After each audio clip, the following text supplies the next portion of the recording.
Hello, Speed Gaming Live. My name is Hebbings, and I am joined in the booth by the ever wonderful Fried Potato. Potato, how are you doing tonight? Doing excellent, doing excellent. Excited to see this match between Artea and Hataks. Definitely. This is our first match of our semifinals.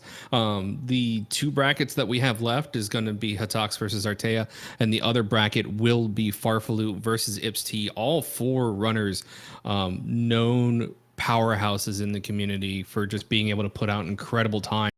Whether it be asynchronous or for showcases.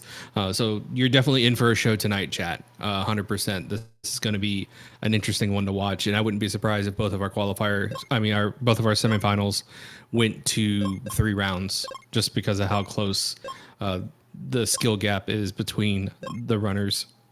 Definitely, we saw it more and more as the races went on, the tournament went on, how close everyone was, and it would be exciting to get to see 3 races out of all of our semifinal matches, I think. Yep, for sure. And chat keeping me honest, I must have missed the first match of Farfalu versus Ipst. So this is actually the second match. My apologies. But yeah, regardless, this is still going to be a great match to follow. We should be kicking off here any minute now. So as a quick refresher, go mode for the tournament, 24 Skycoin shards. The Skycoin has been shattered and scattered across the land. You need to find 24 out of 40 shards to reassemble it. You also will need mega grenades, dragon claw, access to the windier region to blow up Spencer's Cave and free Mac's ship. And aside from that, anything else is fair game, and it looks like our runners are off. Definitely, we see a volcano right away. Interesting, as it is one of our quests for our companions this evening, for Tristram specifically. So I'm interested to see if either runner will make the run up to the summit. Yeah, for sure. And it's not terribly difficult to get to the summit of Volcano. Whether or not you feel like contending early on against Medusa is another matter entirely. And Gaia armor from the old man, early game sleep immunity and poison immunity are going to be great, not to mention water, air, and lightning resistances. Gaia armor is kind of a nice suite of damage mitigation and some annoying status ailment immunity. Very nice armor to get early game. Definitely one of those things that, you're not required to beat the game, but you're certainly not sad to see it, especially early, and just have it taken care of. Indeed, and one of the worst things that we've seen happen to our runners, unfortunately, during this entire tournament, is the status ailment lockdowns. You rush down Dark King, and you try to get to the end as quickly as possible with as little resources as possible. And we've seen a couple of runners this tournament just get blown out by Dark King having status ailments on status ailments on status ailments. Not even the worst ones like confusion, but like sleepers like paralysis, sleep, all the stuff you kind of shrug off in normal play. He kind of comes out and piles it on until you can't handle it. So every time one of these runners gets an immunity, I'm sure they'll be breathing a sigh of relief. Yeah, the biggest part I think about Script Shuffle that has become, known in the community as we've been racing these flags is just how nasty the statuses can get. Even on regular battle tiles, you can get locked into some paralysis locks or sleep locks and just not really have a lot of options until you get those items that give you those resistances. For sure. And the shields are going to be the biggest boons to our runners by a country mile. The Venus and Aegis Shield will give our runners immunities to paralysis and petrification. Cupid Locket's also another big ticket item, giving you immunity from confusion. Blind really isn't that bad. It does disable defense strats. So that is something to consider, but otherwise, being blind really isn't that much of a handicap in terms of putting out damage, since you can't miss with spells. Right, especially since towards the later parts of the game, you tend to rely mostly on those spells that you've hopefully found over the course of the seed to dish out the heavy damage, or you're using some form of excellent bombs, which also blind does not affect. Indeed. And both of our runners here, Apollo Helm right in the steel shield chest. Great find to have. Our runners back in sync now. And honestly, you know, rushing down with Rex, and not a bad play. You got Phoebe 1, which honestly can put out damage so long as she has fire. Let me double check and see if she does. Sometimes it does look like she starts with fire this week, or this race. Level 7 for fire, heal, and cure. Yep. So those arrows will do some decent damage, and fire will be a consistent way of putting it out. Not to mention having cure on the table makes multi-heal a thing. But our runners, being level 2 and 3, might want to take a couple fights before they go in and take Rex in case they roll something nasty. That being said, if they can get lucky here, this should be a relatively quick fight. Rex being the first boss that you fight, first major boss outside of, you know, Minotaur and Behemoth. Right, he'll have around 2,000 HP, somewhere thereabouts. You know, I'm sure Artea a little sad that they didn't find the Sand Temple in the starting area, considering they went all the way up to that Volcano Summit, and would have a level 15 Tristram enabled to defeat this Flamers using the life strats. But as it is, both runners going to have to do it the old-fashioned way, just to damage. And a huge boon there in the arrows spell. If our runners can get enough charges built up before the fight, going to be putting out about 600 damage per turn. Great spell to have. Arrows, the most damaging black magic spell in the game. Definitely not, you know, one of those wizard spells. They're generally those choice ones you're looking for, but Arrow definitely going to be doing a lot of work early, or certainly capable of doing a lot of work early in seeds. For sure, and already seeing Artea making use of some defense strats, opting to get in 2 turns of attack instead of trying to triage. Yeah, you never know what Flamerus is going to throw out at you, and even though he's an early game boss, you know, especially at these low levels, it can do plenty of damage to one-shot your characters. Indeed, Artea just ahead by just a little bit here. Doesn't look to be a particularly thick Rex tonight. I would say he's more in the 1600 range this evening. But we'll see. We'll see. There comes the quakes on Hataks' screen. Those double-digit numbers don't seem too bad until, you know, they start to hit single target, and then they get pretty nasty. Yeah, whenever one person goes down, the number that will jump up to can often catch you by surprise if you weren't, you know, prepared or faster than the boss and able to heal up some of that damage. Indeed, and Artea being a little too risky. Tried to push for the end there, and unfortunately RNG said no, so having to start this fight over again gives Hataks a bit of a lead here coming into the beginning of the match. Definitely, we'll see, you know, what Flamer's rewards are. Bone Dungeon, you know, one of those dungeons you love to see early just because of how many checks there are, and we see the mask, it looks like, and the Mobius Crest, which is one of those items you mentioned earlier, required. Also, I believe we saw Windia, so potentially an out-of-logic item check available to the players right away. Indeed. Yeah, if we can, if we have Windia available with the Mobius Crest, we can go ahead and warp into the Hermit's house through the basement and check where Mega Grenades are to see what key item is being handed out. And if it's something, quote-unquote, out of logic, but still beneficial to the runners, it's going to be a huge boon. Yeah, it can affect, you know, what checks they've got available to them, as well as just kind of how they approach the rest of the seed. If it is something that they know they will need at some point logically, they can sort of write off potentially other checks along the way, knowing what would lead to that if they're keeping good enough track of everything. For sure. And speaking of keeping track of things, shout outs again to Wild Ham for pushing out this update after the first round of the tournament, putting a counter on the Sky Coin shards. Keeping track of those was a massive pain. So now having that nifty little number show up underneath the shard icon telling you how many shards our runners has, a huge help for us in the commentator and tracking booth. Definitely, and for the runners alike, I feel, you know, if they weren't running an auto tracker, just having to sort of mentally keep track, I know for me was a little bit of an extra chore, and I was very appreciative to have that number appear on my screen occasionally right in front of me. Always, you know, we strive for quality of life changes here at the Mystic Quest randomizer community. I mean, you know, it's the little things that add up and make things great. And speaking of little things here, the world just doubled in size for Hataks, now having the option to go to Aquaria or Windia. It looks like they're heading to Aquaria, if not to check that chest here in Focus Tower. Yeah, at least to get the freebie. I'm curious to see where he'll go. Definitely rewarded. Flare, the best damaging spell in the game. For most enemies, definitely the one you want to bring into Dark King if you don't have, you know, any other options. Indeed, and immediately going to go straight to roasting, or attempting to roast some crab legs. The crab said, no, you get petrified. How dare.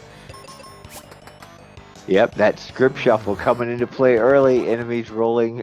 Some of those just instant death abilities can interrupt your sort of flow as you're trying to just clear battlefields for key items or money or whatever it is.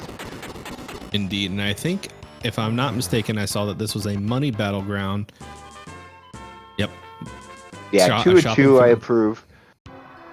Yeah, definitely trying to get the last of that spending money Hataks is going to need for the other two vendors in Fireberg and Windia. Although we already saw Windia. The Windia and Aquaria items. The Aquaria item was the coin, I believe, but the Windia one was the Moon Helm. And so with that Apollo Helm pickup, they can at least save a little bit of cash and not need to pick that up. Indeed, and all that savings is going to be invested directly into the seed fund. It's your major cash out. It's your reward for putting in the time and, you know, investing in your savings account is getting all the seeds you possibly can when you next visit Fireberg or, you know, Max Ship if you have not been able to make the trip back to Fireberg. I always forget that there's a vendor there, but yeah, definitely a heads up without having to travel back to Fireberg if you need those ships towards the late game, if you're going to do, or those seeds near the late game if you're going to grind into Castle or something like that. Indeed, yeah. There's only 3 locations in the game where you can buy seeds. That is Fireberg Inn, Windia outside of Grandma and Grandpa's house. Grandma comes outside and you can buy seeds from her after defeating Doulahan. And then Max Ship Basement is where you can also buy seeds from the blonde vendor downstairs on the right. Excellent. Yeah, and we'll definitely see, I think, the runners pick up as much cash as they can since they haven't seen Fireberg. You know, the 500 gold item is there, so they're going to need a heavy wallet to sort of pick up that item if it's required, and they'll want to have leftovers for those seeds because, as you mentioned, they are, you know, the best consumable in the game, perhaps. Refilling those spell charges, allowing you to keep pushing out the damage, and with that flare early, they're going to want, you know, the more seeds they get early, the faster they're going to be able to clear through this seed. For sure. And, you know, runners also taking the time to make unorthodox, well, what you would consider normally unorthodox checks, like checking the brown boxes. Runners are probably looking for either refreshers for one of our quests tonight. So one of our quests to level up Phoebe is to collect 25 refreshers. Just one of those chests will allow our runners to duplicate refreshers and hit that 25 threshold relatively quickly. The other option for brown boxes is them hitting the jackpot and getting a seed chest, which will basically get both of our runners here set for the rest of the game. Again, utilizing that duplication glitch, which is allowed in the tournament. Definitely, you know, you only get, I think it is 3 seeds per chest, but yeah, just running away from a battle will allow you to make an extra one, and it only takes a few seconds. If you want to get those seeds, you know, without spending money, it's definitely a quick option. Indeed, but yeah, and the big reason that was kept in the game, most of the major glitches have been patched out in the randomizer. However, the minor stuff like seed duplication was kept in, not only just for the spirit of the, you know, people who've been speed running the randomizer, but also, you know, it costs time. It's a time investment to sit there and duplicate those items. Definitely. I think one of my favorite parts about the randomizer is how some of those vanilla sort of glitches or exploits are left in, because with the randomizer quality of life implementation, it's still a balance. You know, you still need to make the decision whether or not you commit to duping seeds or refreshers, or just hunting them down or saving up the cash, because it is an investment in time and we're all about going fast. Indeed. Speaking of time investments there, Hataks dipping out of a very mean crab fight, probably wisely, going over to Windia region and getting a charm necklace from that battlefield. Only 2 fights needed, but still, charm necklace never really feels that good, although getting it first is great. And there's the captain's cap, are one of our slippery items for the randomizer this evening. It is one of the more elusive key items. It can literally be anywhere, even on max ship. The only place Captain Cap cannot be is in Doom Castle. Yeah, a little sad not to see the cap on the boat tonight. It's always a little fun and trolly when the seed decides to put it there, but I'm sure neither runner will be sad to pick it up along the way because it can sort of end up anywhere, as you said, because it's not gated behind any specific items and really only locks those the last location, the Doom Castle location. So. Indeed, and that leaves our only other elusive get this evening being the Thunder Rock, which can also be just about anywhere. The only location Thunder Rock cannot be is on max ship because it's required to get to max ship, but otherwise it can't be in Doom Castle, can't be on max ship. It could be just about anywhere else. Right, and when you're missing just that cap and you get access to the boat, but have a number of areas left, it's always a question: do I dive the boat? I know what one of these runners would decide in that situation, I think, but it's always an interesting sort of decision point to make in a seed. And we are seeing some payouts on both of our runners' side of the screen. The Fireberg vendor handing out the Aegis shield. Meanwhile, Artea going through Tristram's checks there, getting noble armor for the second check. I missed what was behind the first. The mirror. So ice pyramid enemies will now be visible should a sword and the desire to go into ice present itself. Indeed, they'll need explosives, bomb and claw, which they have all 3 of to fully navigate ice pyramid. So that is a tempting location given its check density, the highest amount of chests in the game. Hataks also investing early in that Aegis shield. I do not blame him in the slightest. No, again, those resistances to statuses and just the defensive properties are fantastic for the Aegis shield. And at this point, both runners, set with the top tier helmet, body armor, and shield, they've got to be feeling pretty good about that. Indeed. The only thing that is going to feel a little off between our runners here, Artea did go ahead, and I believe the battle axe was one of our other shopping items that was available. We'll see if Hataks also picks up the battle axe and heads to the Alive Forest. Artea did not have the Dragon Claw that Hataks picked up from the battlefield in Windia, so if Hataks goes to Alive Forest, I'll be interested to see if he climbs the tree all the way, or at least most of the way up, given that it's so dense in shards. It definitely, right now would be an early location they could dive into and see about getting at a lot of those 24 shards they need sort of sorted. I think it's the 3rd most dense dungeon in the game behind Ice and Lava Dome. And, those require a long trek as well. So maybe while you're here, get it taken care of and get as many shards done as you can. Yep, and while we've been talking here, I was wondering what Hataks is doing. I caught it on like the 2nd round. He's found a nice refresher location. Not one of the best ones in the game, but this is still relatively nice. Not a very long trek in and out of Ruben's house from the entrance of Fireberg, and looking to get that level up on Phoebe to get her up to 15 to start getting her power creep started. Yeah, get her access to that Thunder spell, get her leveled up. Some of her other quests this evening, or I guess her other 3 quests, are to defeat 3 mini-bosses, save Ruben's dad, and defeat Dullhand. So 3 mini-bosses. Wouldn't be surprised if that's the next one that sort of gets taken care of just because of how the seeds usually play out. But those other 2 could depend on some things, as the seed moves along. Indeed, and we're seeing some interesting time investment strategies from both of our runners here. Artea going through the trouble of going through Tristram's both of Tristram's checks, getting them done, although not being rewarded very well for them, but still giving him that peace of mind that those are complete. Meanwhile, Hataks investing the time to do this refresher farm because, like you said, getting Phoebe online sooner is going to be best for our runners. Definitely. She doesn't, unfortunately, learn white at 23 this seed. You've got to get her all the way up to 34. But with the amount of damage she can output at the end of a seed, Phoebe is generally the bring along companion to Dark King. Although, Tristram 4 does present some interesting options. Is at that point you'll have both exit and flare from him. So it'd be interesting to see if either runner decides to sort of bite off the extra Tristram quest and take him instead of Phoebe at the end. Yeah, and even just getting Tristram up to tier 2, which is level 23, and getting exit available, I wouldn't be surprised if either of our runners didn't go back for the sneaky boy just to utilize the exit spell until they got Phoebe's quests online. Exactly. Especially if they're in a nice place power wise, with Ben already having access to flare and some of the higher end pieces of gear. Definitely, and it's something you've seen over the course of the tournament. Really, some of the difference between the runners really is that companion utilization. Tristram, especially with that exit spell, knowing when to take his quests, pick him up, swap him back for the partner you probably want to take long term.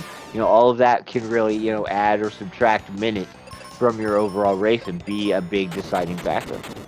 Yeah, indeed. And Hataks, waffling a little bit there over Ice Pyramid. I wonder what the thought process it was. Fading it is like, I'm at level 9. Do I want to go in yet? He's got flare, so that is definitely going to be a big piece of damage going into this location. He does not have magic mirror like Artea does, however. So we'll see if he plays the mini game of dupe a seed every time you accidentally bump into an enemy or not. Although I did not see if he invested in the single seed when he visited the Fireberg Inn. That's the question I was going to have as well. Maybe the lack of both mirror and seeds was sort of keeping him from just committing when he saw it. But it does look like he's going to give it a shot. He won't be able to see the enemies, but maybe the pyramid will be nice and not put too terribly many on pass. Indeed, and we'll probably see a full clear of this location from Hataks. Artea made the dip early inside, however, opted to fade the location due to not having the claw, and didn't want to risk noble armor chest potentially being the claw location. A wise move with commentator view, just because we know that there is a dragon claw waiting for Artea over in the windier region. They just have to go and clear out a battlefield for that check. Definitely. Now, it's not to say that drop down might not have a claw, but better to get it somewhere else, hopefully, and not have to risk the double or potential triple dip of Ice Pyramid to get any sort of progress for sure. Yep, and Hataks fully loaded for this dungeon dive. We are seeing Fireberg enemies in Ice Pyramid because of the region localization, but having arrow available, a lot of enemies in Lava Dome are natively weak to wind. You just don't have arrow early enough to capitalize it. Ninjas are weak to arrow spells. Birds are weak to arrow spells. Gargoyles are also weak to the arrow spell. Like three out of the 6 enemies you can encounter in that dungeon, or sorry, 8 weak to the arrow spell. So definitely great that our runners got that early on. Definitely, you end up with a lot more of those charges too to sort of flex with the arrows, so you don't need to eat into your seeds as much if you're relying on that. Excellent, use of what the seed is giving you so far, and making the best out of the resources he has. Indeed. Also getting rewarded with some great XP after getting through some of these tough encounters. The enemies, especially the birds, looked to have rolled some pretty nasty hitting attacks, but after killing these enemies, I mean, these are Lava Dome tier enemies. Like, this is second to end location tier enemies, so you're going to be getting a fat load of XP every time you clear out these fights. Basically getting a level every 2 to 3 fights on their way to Golem at their level threshold. Yeah, not a sad thing. Levels early generally pay off in these seeds if you can stack them up. And a situation like this where you run into the Ice Pyramid with the power to take it, and it's in a slightly over-leveled area like the Fireberg region, yeah, you're getting that much more value for each fight you're taking.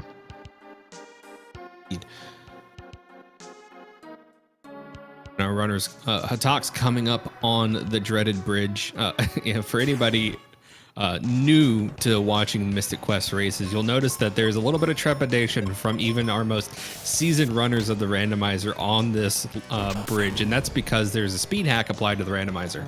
So you're moving twice as fast as you would normally be in vanilla, and because of that, that throws off a lot of runners' timings on that bridge. So you'll see what we see on the Hataks screen here, the good old tap walk. It takes a lot of time and practice to be able to schmooze through that bridge. Yeah, I am still not very good at making it through without slowing down substantially or just falling, which happens, probably 6 out of 10 times. Ooh, an exit. The big reward from Hataks, making the dive, being able to come down here full commit. It's going to be rewarded by being able to exit out of this location early. Meanwhile, Artea getting their Dragon Claw and opting to go to mines. They've already sent Ruben off to help go save Aaron. They don't have Mega Grenade, so they won't be able to save his father, but they'll just be able to check Charm Claw and Ruben to see what they're handing out. Hopefully there's something good over here.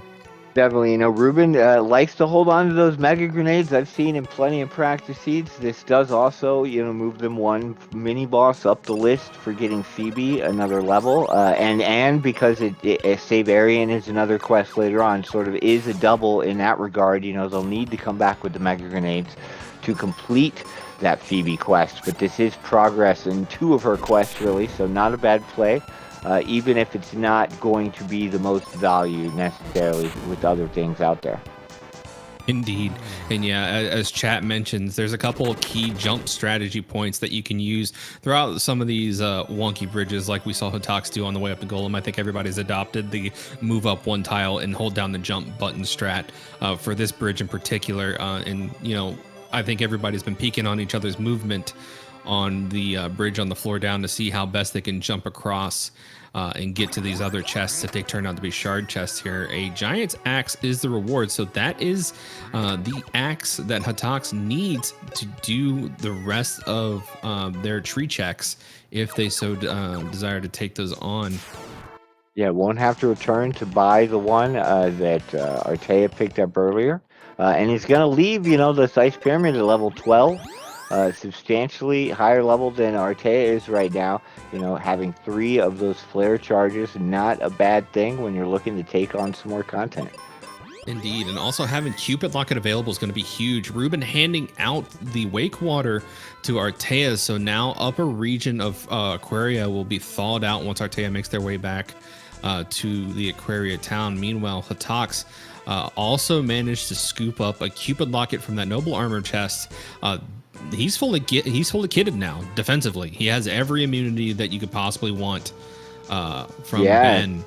These runners, as far as non-go mode required items go, they're missing really only life as far as the things that you want to take into Dark King with you. We've already got Flare, all the best defensive items, and the exit spell. So indeed, and Hataks running up P Tower here, making the climb, saying I've got Dragon Claw and I've got enough firepower now to get through these Aquaria tier enemies comfortably. Probably will not take on the Jerkbird directly, but still being able to grab Flare and Excalibur's chest along with any shards along the way, going to be a huge boon, especially if they are required items for tonight. Yeah, you never know where those last couple things you're going to need are. The Thunder Rock can be anywhere. Megas can be, anywhere that we've got access to at this point, really. So, the P Tower has decent density, allows you to scout for the bird if it is something you're considering taking on later, as well as a decent number of shards. So. Yep, and Hataks taking the north path there, not only for speed, but also to peek and see if Jerkbird does have a required item check behind him. There is a red chest behind Jerkbird, so Hataks is going to go ahead and swing the axe all the way down. I always love when the dud check ends up behind Jerkbird, because then you just know, it's free. You don't have to hit switches. You just run down the tower. Right. And yeah, chat disappointed that Norma was not rescued on Hataks' screen. I wonder if he'll rescue Norma on the way down. I feel like generally rescues Norma, but up against a racer like Artea could be willing to leave her stranded there to save a couple seconds. Indeed. And speaking of saving time here, Artea opting to go to the Chocobo instead of diving down into Spencer's cave after thawing out Aquaria. I'll be interested to see if he's just confident that he will not need to go down to Spencer's place vanilla. I think he's doing it to get Tristram to 15 or to 23, and then gonna take Tristram to do the Spencer chest, is what it looks like. Oh yeah, no, definitely a smart play there. Again, utilizing your companions when you don't have the exit spell. Of course, we know, chat, that exit is available to our runners at the bottom of Ice Pyramid. You have to fall all the way down, but unfortunately, Artea did not have a claw when that check was available. Yeah, those differing orders of doing checks, you know, heavily affecting the sort of decisions that each runner's going to make based on what's presented to them. You know, Artea does have this Venus key, so he's going to get a fair number of checks taken care of here. Looks like going for the back of Focus Tower perhaps first before going to check Spencer's basement.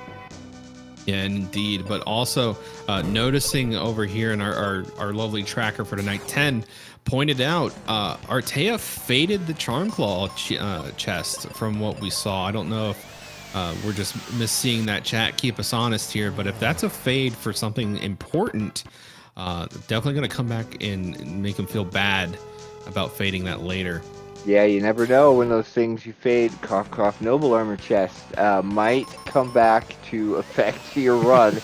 I think Artea ran into an enemy crossing the bridge back from Jen, and I wonder if that was enough of a mental disruption to sort of, you know, lead them to exiting the mine area instead of following through with that leftover check. I know that's something that happens to me a lot. There's so much that you're mentally, you know, tracking in these seeds, especially with the location shuffle, that, you know, any one thing that sort of interrupts a train of thought could be, you know, an item forgotten or a check lost, you know. Indeed. And, you know, it's so easy to kind of get thrown off your groove here, especially when you take encounters that you aren't prepared for. Charm Claw being in the Venus Key chest in North Focus Tower, and Heal being in the free chest there. I believe that chest in Vanilla has Blizzard. Yeah, maybe. Maybe. I can't remember. Yes, Ken is saying yes. Our lovely tracker, who has got a lot of vanilla experience, does confirm Blizzard. Not a spell we're likely to see tonight. Visually appealing, but not very effective in battle. Yeah, unfortunately, chat, my brain kind of prioritizes the good stuff over time as I play the randomizer more and more.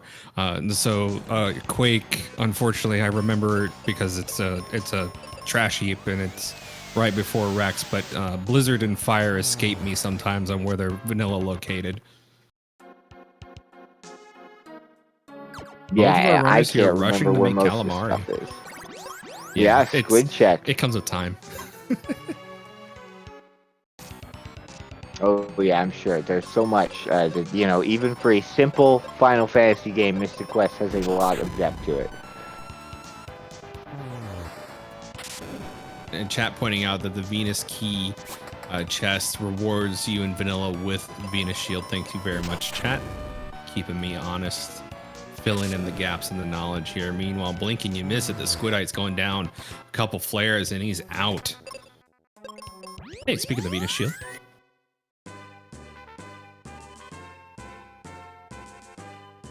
Yeah, it's something you're usually not, you know, sad to see a good shield, but at this point we've had all the defensive items for so long. You know, the runners are really sort of wanting to hone in on those remaining key items for Go mode, the Thunder Rock and the Mega Grenades, I'm sure. Indeed, and Hataks on a seafood sprint here. Now that he's got Giant Axe, I would not be surprised to see him crack open some crab legs and some fried fish. Just going into this fight, going through the seafood buffet. Yeah, the crab, I think, gave us some trouble earlier in the seed, proving to be pretty rude. So, you know, now with some power under our belts, coming back for some revenge. Yeah, a little catharsis to season the seed for tonight. Yeah, not surprising, really. Yeah, with Flare and Phoebe's Thunder spells, right, not going to be too long on the field. It was gating River Coin, so you know, a pretty mean gatekeeper early game at least, locking off a quarter section of the world for our runners, but now coming back with the tools and the strength needed, making short work. And Hataks now grabbing Tristram. Level 7 though, no quests done for Hataks' Tristram. I'll be interested to see if he keeps him, tries to level him up some to make use of the exit strats, or just keeps to his own exit because he's got it and just will sprint Bone Dungeon and Fireberg Inn. Yeah, I wouldn't be surprised at this point, since Hataks already has exit. Tristram's value has somewhat waned. You know, these two checks probably lingering on Hataks' mind since they have been available for quite some time. Might as well get them taken care of, and then just switch back to Phoebe, probably, for the rest of the seed. Probably, and it feels bad every time you see it. I hate getting Magic Mirror after doing Ice Pyramid. It's the worst ever. It's just like, no, come on, man. Especially when it's in the final chest in Ice Pyramid after you've already fought through all the enemies it would have shown you. Indeed. And Artea finding Thunder Rock in Spencer's Cave. That is definitely going to be a check that Hataks will need to do now. The seed now requires Wake Water for go mode, and we'll see if Hataks makes that check. Artea now, you know, kind of in the lead here in terms of go mode requirements. Both of our runners still missing Mega Grenades, but having that Thunder Rock is going to be huge, especially if Hataks waffles and takes a couple other you know, detours that they might necessarily not need to take. Definitely, that Thunder Rock location particularly interesting because generally you're able to access Spencer from two locations. One there in the basement of Aquarium, the other behind you know, the Rainbow Bridge in the Windier region. But that Thunder Rock is required for that second access. So, you know, if either runner was hoping to find Megas before checking Spencer, you know, going to be disappointed. Yeah, and we know as the audience here that the quest chain is going to be checking Ruben and Mines, getting Wake Water, thawing out Aquaria, and then going down into Spencer's place, checking the Venus Key chest. That's a pretty long gate, actually, because you Wake Water and Venus Key gating and go mode item behind a partner check. Yeah, a lot of things required sort of get done to get access to those items. So we'll see how long it is before Hataks catches up in that regard, since we do know, you know, the Wake Water, the first part of that. Indeed, and Artea taking on the dreaded Medusa here, probably one of our least favorite mini bosses in the game. Dual-Hand outperforming her just a little bit, but Medusa hits hard enough. I mean, it's a pretty nasty fight, especially if she rolls some mean ailments, and she's pretty hefty, all things considered, HP wise. Yeah, her and her dogs could definitely, you know, have the runner's numbers, especially with script shuffle and not a lot of levels, you know, and come out swinging mean or with some nasty status ailments to just put you on the back foot. Indeed, but this one's looking pretty benign, and this will be Hataks' third mini boss. So it looks like the priority here was to get Phoebe up to level 23 and potentially one more step away. Ooh, and Mega Grenades in Libra Temple. Well, this is very interesting. Artea in go mode outside of shards, and also sitting on Tristram 3 right now.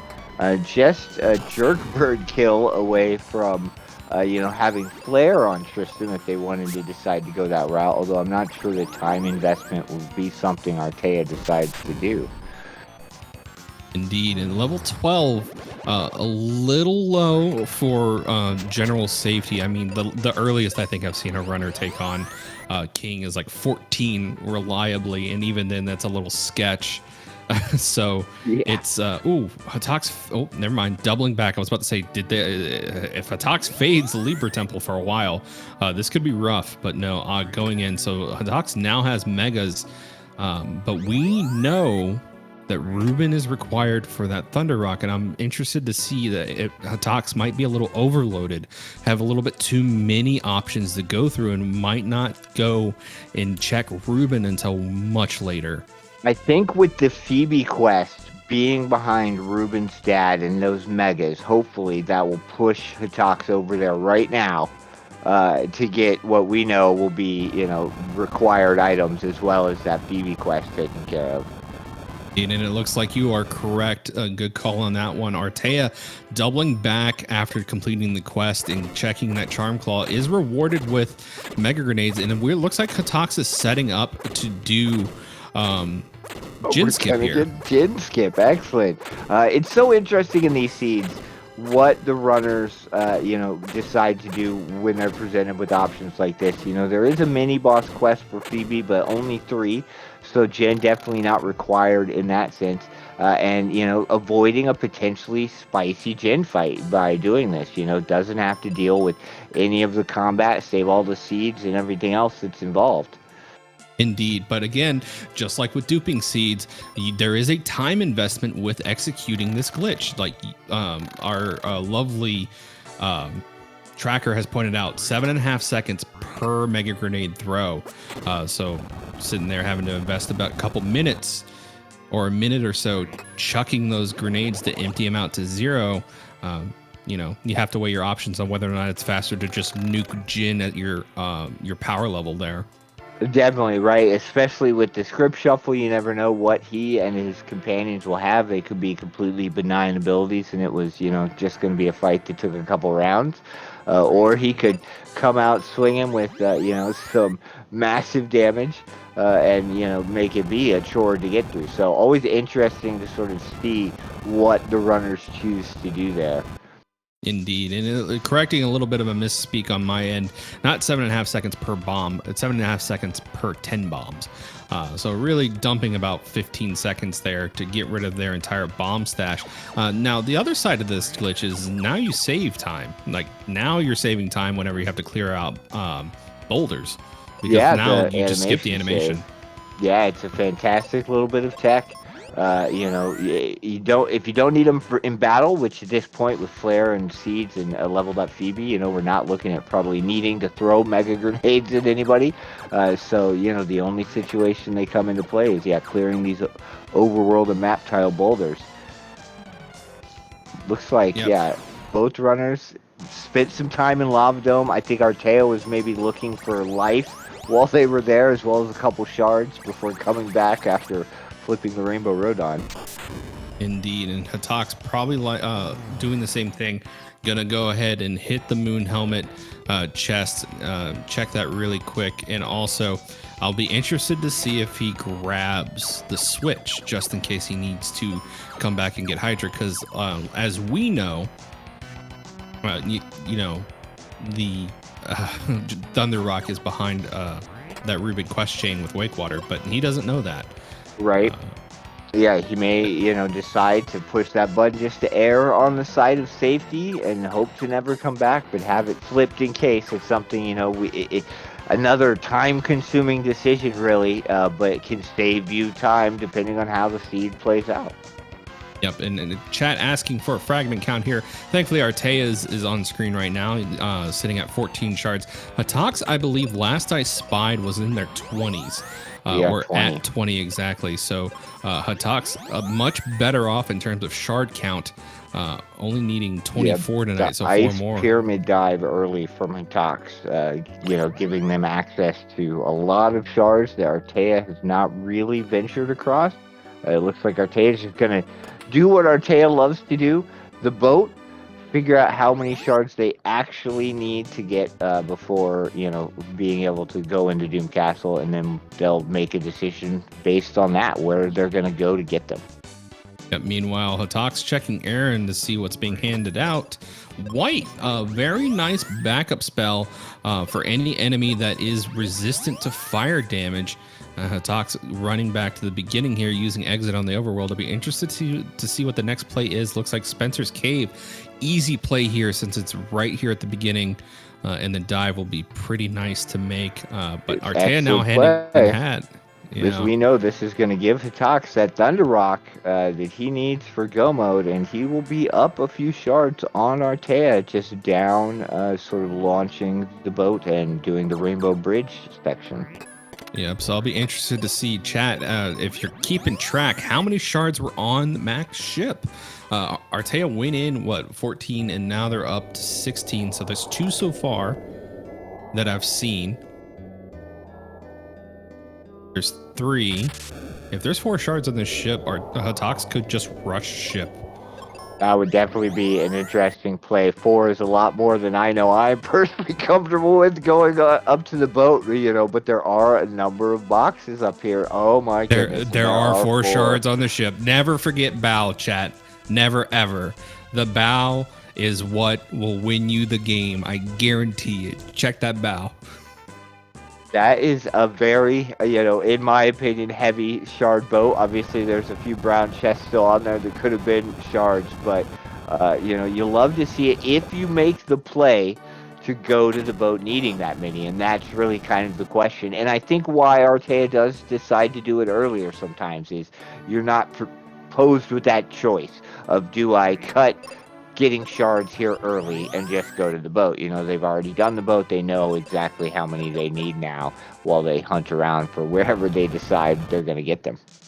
Indeed. Hataks making a safety play here, showing generally their difference in playstyle. Artea being a little more aggressive with the way they route, trying to get things done as fast and as soon quickly as possible, albeit sometimes being a little under-equipped. Meanwhile, Hataks trying to keep things a little more consistent here, going into Lava Dome, making the dive. We do know this is the second most dense location in the game for brown boxes. So very likely that Hataks is going to get his 24 here, going to be able to exit out and rush straight to the end. Definitely. And something else that, you know, considering how quickly Gomo came upon them, worth mentioning, you know, we're looking at level 13 and 15 still. So still slightly below those levels, the even well prepared you really want to be going into Dark King, I feel like. So both runners going to get an opportunity here to pick up some of that additional experience while collecting the remainder of their shards. Indeed. 16 seems to be kind of the minimum of the tournament. I think I've seen 1 or 2 races where runners win in under 16, but even then, those were harrowing experiences to say the least, just given how they were not rewarded by rushing that early.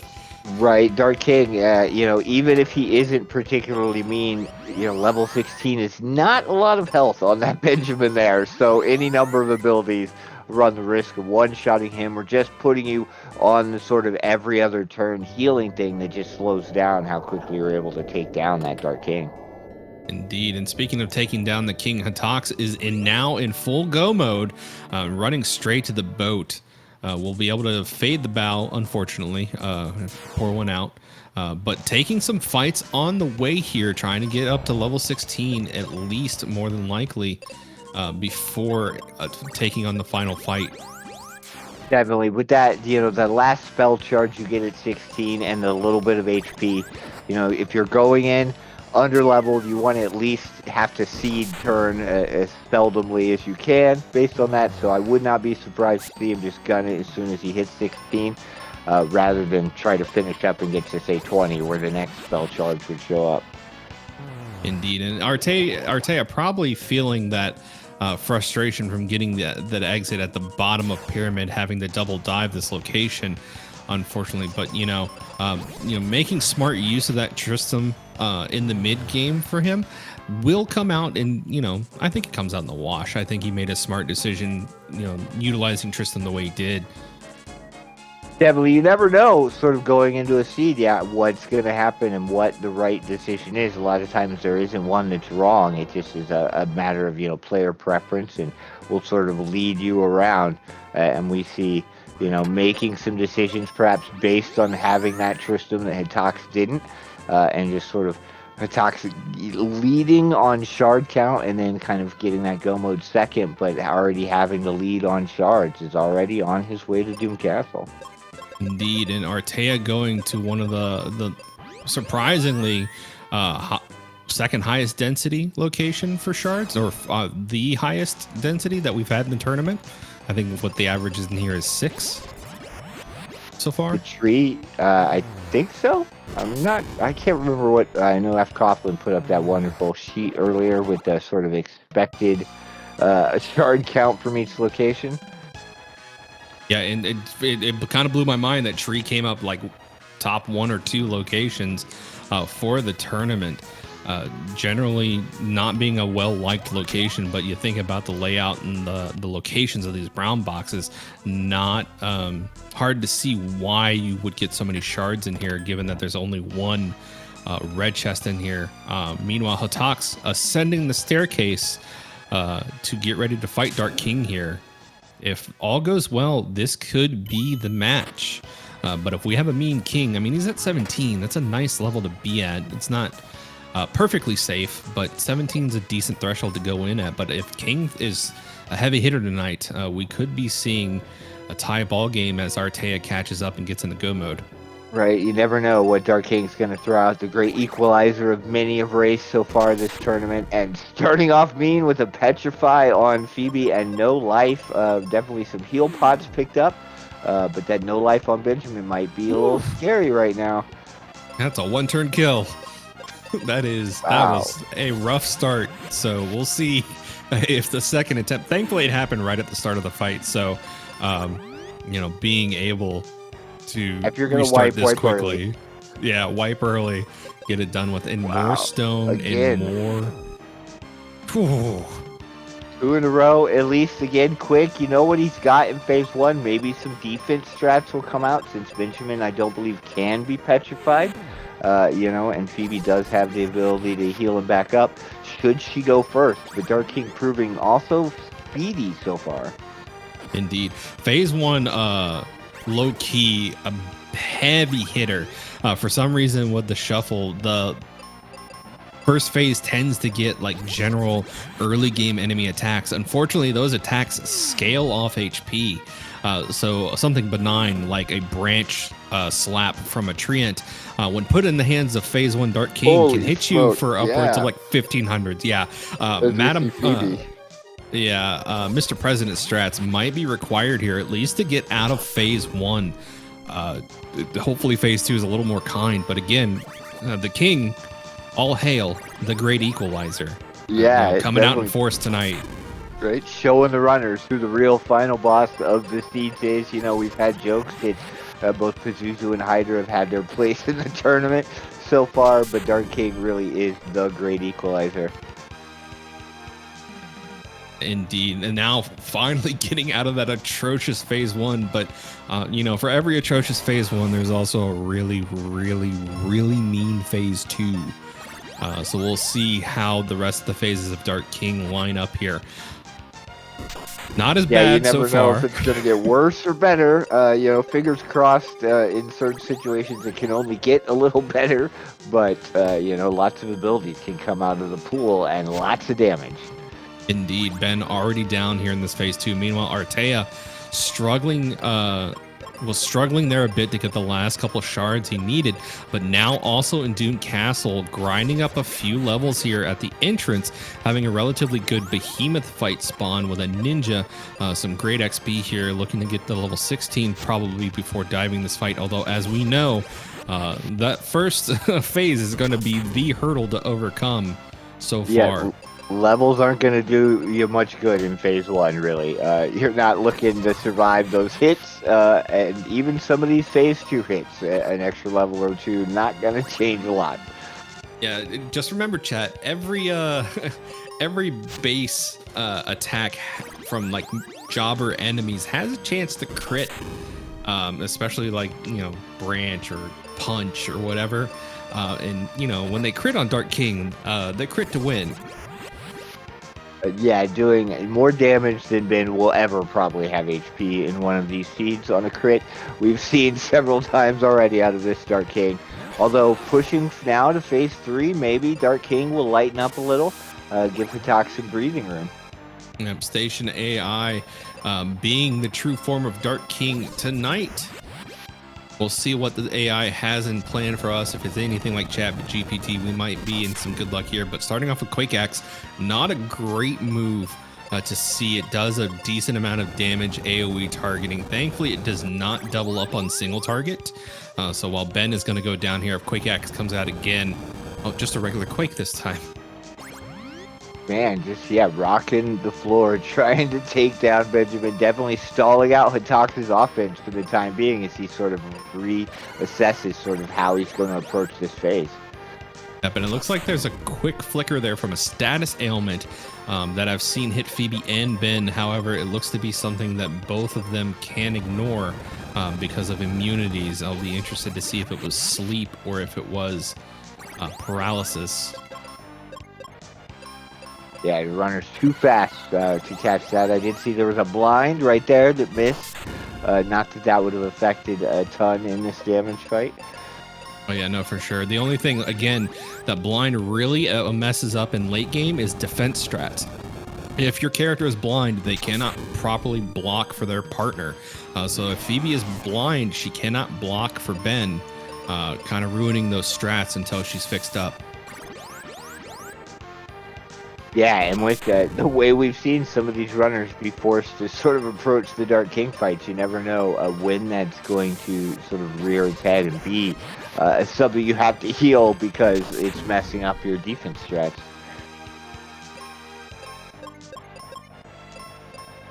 Yeah, but Hataks now in phase 4 got Spider Kids saving that for the end there. Just throwing that out there again, a cool 700 damage, but that's GG for Hataks. I think that's the fastest seed we've had so far in the tournament. Correct me if I'm wrong. I think we actually had a sub 50 in the previous round, although I could be misremembering. But I think me and Hataks' final game actually came in just under 50, as well as perhaps another one. Yeah, 53.36 though, not a time to scoff at in the least. That is not at all. Yeah, that's very fast, especially with these settings. So GG's for Hataks, putting on a great game. Unfortunately, neither of our runners will be coming in for a game 1 interview. So you will have to just wait until game 2 to hear from our lovely runners. But a great showing nonetheless. We're going to watch Artea finish out here. Meanwhile, chat, I did want to go ahead and take a moment to plug that Speedgaming Live is selling tickets for their live event, I believe still, and volunteer opportunities are available. So if you're interested in contributing to the in-person event for Speedgaming Live, you want to help out in person, help get that event running as smoothly as possible, please go to Speedgaming Live's website and sign up to volunteer. Every hand goes a long way in helping making those events run as smoothly as possible. Definitely, we couldn't do it without all the help from everybody here, and I would love to get to attend in person, although I know I won't be able to, but hopefully, if you're listening and you can get some of those tickets and go check it out. Yeah, I hear it's a great time. I have not been personally yet, but 1 year I'll make it out there. 1 year. Exactly. Meanwhile, Artea getting way more Spider Kids than Hataks got. I think I've seen like 4 or 5 casts of Spider Kids so far. So a little less Quake heavy, a little more slap heavy. Definitely can, put you on the back foot if you've got to constantly be reviving your Benjamin and slow down your fights substantially if Dark King sort of randomizes a little differently than your opponent. Yeah, for sure. And not seeing a forfeit out of Artea. I love seeing runners fully finish out, especially when they're this close. Right now, there's less than 3 minutes separating both of these runners, and Artea is in phase 3 now. I would not be surprised to see Artea finish out in a couple minutes, so long as they play as well as they have been. And this is a first attempt, not getting stomped on phase 1 like we saw Hataks get a couple times here, getting through relatively smoothly. Yeah, the early part of the Dark King fight a little nicer for Artea, but it looks like some of the stuff on the end has not been. Ooh, a Doom. I did not see that on Hataks' screen. Then again, I'm trying to watch 2 screens at the same time. I might have missed it, but still, Artea here in the finishing section here. Ooh, opting to use a seed. Not gonna go ahead and. Yep, that was sleep. I managed to catch the frame that text box came up. Definitely one of those things you're happy to have the resistances for, since that'll just shut down your ability to do stuff. And Artea just getting beat down by Spider Kids. you know, you're just sitting there feeling it's like I could finish any second now, if not for these stupid spiders every turn. Right, one of those vanilla Dark King abilities that generally pushes runners to get to level 20, you know, in vanilla to avoid. But here, you know, And the full send to finish it out. That is time for Artea. Our runners literally coming in less than 5 minutes apart from each other. A 53-36 for Hataks and a 57-19 from Artea is going to wrap it up for us tonight, chat. Again, throw out your GGs to these amazing runners. Again, with the skill sets on the showcase for the semifinals, I would not be surprised to see either of these go to game 3. Very close races from both of our runners tonight. definitely exciting stuff. Plenty more to come. Like you said, I hope as well that these go to three games, just so we can see these runners showcase everything that both the randomizer can throw at them and what they can do. You know, we saw Gen Skip tonight, and I'm sure there will be some more interesting things that these runners get to show off over the course of the tournament. Indeed. But that is going to do it for us tonight, chat. Thanks again so much for joining us. If you want to check out the randomizer yourself, check out ffmqrando.net, where we have a link to our community Discord. Feel free to hop in and join in the fun. We have a new player resource room vetted by yours truly and a ton of really, really nice and knowledgeable community members to help get you squared away should you hit any roadblocks on the way. And we even have an enhanced vanilla option if you haven't played the game in a while but want to experience the speed hack while refreshing yourself through gameplay. That option is also available on the randomizer site. Potato, got anything for us as we throw it out for tonight? Just thank you for joining me here. Thanks to Ten for tracking. Definitely can't do this without a good tracker in the booth. There's too much to keep track of. And thanks to both racers and everybody in the tournament. Very much looking forward to seeing the rest of this tournament and hopefully commentating for some more races. Indeed, but that is going to do it for us tonight, chat. So again, thank you so much for watching and take care. See you next time.